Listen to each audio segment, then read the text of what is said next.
चौधरी बिशारत अली एक social worker tribal from Mansar Samba का रहने वाला हूँ और मुझे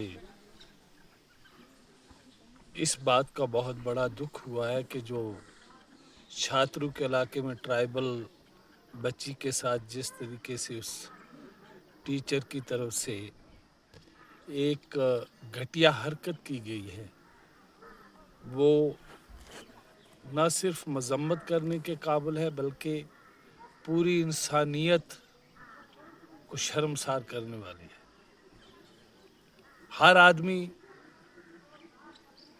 इंसानियत का दर्द रखने वाला, चाहिए वो किसी मजहब या ज़ात से क्यों न तल्लक रखता हो, हर एक की आंखें आज इस दुख से आंखें नम हैं। कलेजा फट उठता है। ऐसा दर्दनाक एक वाक़या है जो एक ट्राइबल बच्ची 12 साल की जिसके साथ हुआ, मासूम बच्ची, कि ये शर्मसार करने वाला वाक़या जो ट्राइबल बच्ची के साथ हुआ है, इसकी फौरन एक जुडिशियल इंक्वायरी कराई जाए और जो लोग इसमें इन्वॉल्व हैं, जिन लोगों ने इस मासूम 12 साला बच्ची के साथ जिस तरीके का एक प्लानिंग बनाई गई और प्लानिंग बना के फिर डॉक्टर के पास लिया गया और जिन डॉक्टरों ने 12 साल की बच्ची का ऑपरेशन करके उसका कत्ल किया गया है और डोडा से फिर रेफर जम्मू से चंडीगढ़ की एक गाड़ी जिसमें इन्होंने एक साजिश के तहत यहाँ पे लाया। ये सिर्फ सज़ा देने की बात नहीं है कि आप उस टीचर्स को या मास्टर को सज़ा दे दो या उन लोगों को जो इसमें इन्वॉल्व हैं उनको सज़ा दे दो। सज़ाएं तो पहले भी आती जाती रहती हैं, मगर इस बंदे को, जो इसमें जो भी लोग इन्वॉल्व हैं, ख़ासकर वो मास्टर जिसने इस बच्ची के साथ ऐसा एक घिनौना गुनाह किया है, उसको सज़ाए मौत होनी चाहिए। मैं मुतालबा करना चाहता हूँ कि फ़ौरन एक जुडिशियल इंक्वायरी बिठा के इसमें जितने भी लोग इन्वॉल्व हैं, जिस तरीके से जिन लोगों ने इसमें साजिश की गई है इसको दबाने के लिए और इस बच्ची को मारने में इन्वॉल्व हैं जो लोग, उनको भी सज़ाए मौत होनी चाहिए। अगर ऐसा नहीं होगा तो आप जानते हो रियासत जम्मू कश्मीर के जो समाज में जितनी भी बच्चियां हैं, चाहे वो किसी भी मजहब या समाज से क्यों ना तल्लक रखती हूँ, माँ की गोद के बाद, बाप की गोद के बाद एक टीचर्स, मास्टर, प्राइमरी स्कूल में एक दूसरा दर्जा माँ बाप का वहाँ पे मिलता है। और दिल्ली की सरकार कहती है बच्चियाँ बचाओ और बच्चियों को पढ़ाओ।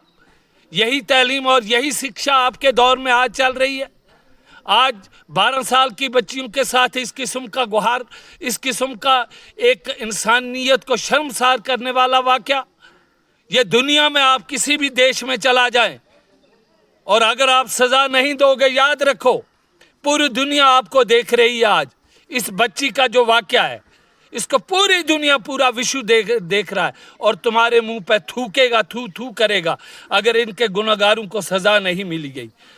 हमारे हिंदुस्तान, हमारे भारत का आइन और कानून इस बात की कभी इजाज़त नहीं देता। आज तक ऐसी गुलामी हरकत कभी नहीं हुई। और कौन जिम्मेदार है जो लाखों बच्चियां आज एजुकेशन से आप महरूम रहेंगी? अब कोई भी इंसान, इंसानियत का दर्द और दिल रखने वाला, यहाँ पर मेरे आसपास में पड़ोस के जो ट्राइबल लोग हैं, वो कहते हैं हम अपनी बच्चियों को अब स्कूल में नहीं भेजेंगे। अगर 12 साल की एक बच्ची टाफ़ी खाने वाली, दिन को बाप शहर में जाता है, उसके लिए बिस्किट लाता है, उसके लिए टाफ़ियाँ लाता है और शाम को वो बाप से मांगती है अब्बा मेरे लिए क्या लाए हो, बिस्किट देता है और वो खुश हो जाती है। और ऐसी इतनी छोटी 12 साल की बच्ची के साथ एक मास्टर ऐसी हरकत करे और उसको सज़ा न मिले, उसको सज़ाए मौत न मिले। मैं तो कहता हूँ चौक में खड़ा करके उसको सज़ाए मौत, फांसी के फंदे पे उन लोगों को लटकाया जाए ताकि पूरी दुनिया, पूरा विश्व आपको मुबारकबाद दे कि जम्मू कश्मीर और हिंदुस्तान में बच्चियों को इंसाफ मिलता है। वरना याद रखो, ये समाज की जितनी बच्चियां हैं जो अनपढ़ रहेंगी, जो एजुकेशन से महरूम रहेंगी, वो तुम्हें कभी माफ़ नहीं करेंगी। आप कहते हो ट्राइबल लोगों के लिए हमने बहुत कुछ किया। आपको याद है 2014 का वाकया, जब बच्ची सीनेथन टॉप मर्गन टॉप से एक औरत, 2 बच्चियों की छाती खराब थी, उसको डॉक्टर के पास लाने के लिए सिर्फ 10 और 20 की टिक्की के लिए दोनों बच्चियों ने अपनी जान दे दी। बर्फ के ओले पड़े, वहां पे माँ भी शहीद हो गई। क्या सरकार ने एक ट्रीटमेंट नहीं रखा है किसी ट्राइबल के लिए कि वो किसी पहाड़ी इलाके में अपने बच्चों को कहीं ट्रीटमेंट मेडिसिन कोई दे सके? कहाँ पे आपने मोबाइल स्कूल ट्राइबल लोगों को दिए कि वहाँ पे आज मैं कहता हूँ 90% ट्राइबल लोगों के बच्चे हैं जो आज तालीम और एजुकेशन से महरूम हैं। क्या आपको खुदा के सामने जवाब नहीं देना है? क्या इन सरकारों को, जो सरकारें बनती हैं और सरकारें कहती हैं कि हमने ट्राइबलों के लिए बड़े कदम उठाए, इनकी तरक्की के लिए, इनकी फलाह बहबूदी के लिए, इनको आगे उठाने के लिए, क्या दिया आपने? जवाब दे। और मेरे साथ बैठ के आप मुकाबला करें, हम बहस करें सरकार के साथ। जितने भी सरकार के लोग हैं मेरे साथ बैठ के आपने कुछ भी नहीं दिया इन लोगों को। कुछ राहत मिली इनको कि गाड़ियां इनकी ट्राइबल लोगों की यहाँ से जम्मू और जम्मू से यहाँ माल मवेशी ले जाने के लिए इनको दी गई थी। सरकार आते ही आपने वो भी छीन ली गई। ये तो लोग बेचारे रोडों पे गाड़ियों के थले कुचले जाते हैं, आए दिन मर जाते हैं। कोई इनका माल मवेशी इनका चोरी हो जाता है, कोई पुलिस वाला इनको पूछता नहीं है चोरों को। हमें डोडा की पुलिस, कुश्तवाड़ की पुलिस पे पूरा विश्वास है, मगर जब तक आप जुडिशियल इंक्वायरी नहीं कराओगे और इन लोगों को जब तक आप सज़ा नहीं दोगे, सज़ाए मौत, तब तक आपको पूरा समाज कभी माफ़ नहीं करेगा। खुदा हाफिज़।